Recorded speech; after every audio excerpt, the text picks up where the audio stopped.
আসসালামু আলাইকুম এভরিওয়ান। আমি আজকে আবার ফিরে এসেছি পাইথন সিরিজ ভিডিও নিয়ে।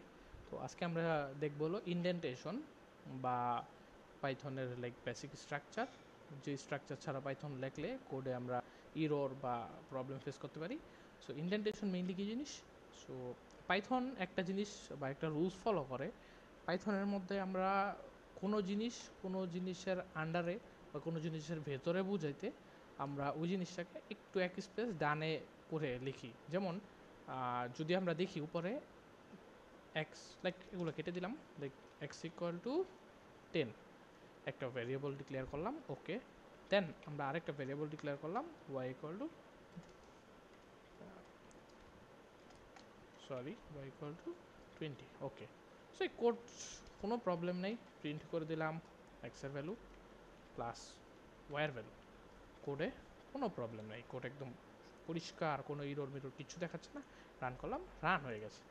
বাট সামহাউ আমি এই ওয়াই একটু স্পেস দিয়ে দিলাম, কোডে ইরোর এসে পড়েছে। তার মানে কি? তার মানে এখানে যখন আমি এক্সের পরে ওয়াইকে এক ঘর ডানে দিছি, তার মানে এটা বুঝতেছে এক্স হলো, ওয়াই হলো এক্সের ভেতরে বা এক্সের আন্ডারে। সো এক্সের আন্ডারে যেহেতু ওয়াই চলে গেছে, সো এভাবে ভ্যারিয়েবল ডিক্লেয়ার করা যায় না। সো তখন এই জিনিসটা ইরোর দেখা যাবে। সেম জিনিস উপরে যদি দেই, এক্স যদি স্পেস দিয়ে দিই, তো এই জিনিসটা প্রবলেম করে। সো আমরা একটু লাইক আরও বড় কোড লিখে দিব, যে লাইক একটা কন্ডিশন লিখলাম, লাইক সামহাও একটা কন্ডিশন লিখলাম। কন্ডিশন কী জিনিস আমরা পরবর্তীতে শিখবো, প্যারা নেই। আমি দেখানোর জন্য ইন কেস এটা একটা কন্ডিশন লিখলাম, ঠিক আছে। এটার মধ্যে একটা জিনিস প্রিন্ট করলাম, ওকে।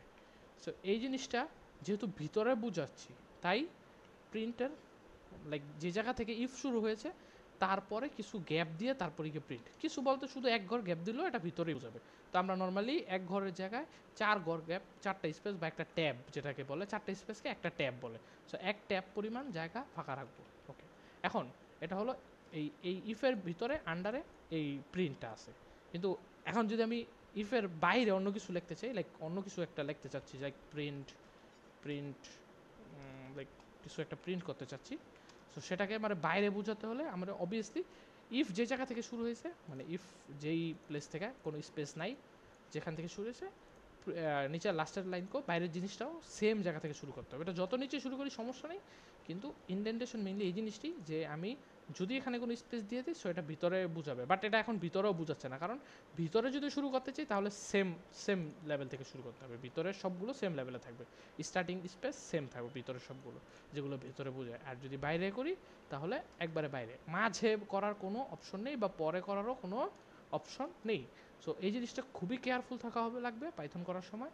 এই জিনিসটার কারণে আমরা দেখা যায় যে অনেক কমপ্লেক্স, অনেক বড় কোড করার পরেও আমরা বুঝতে পারি না যে আমাদের কোডের কোথায় ইরোর দিচ্ছে। সো থ্যাংক ইউ আজকে সাথে থাকার জন্য।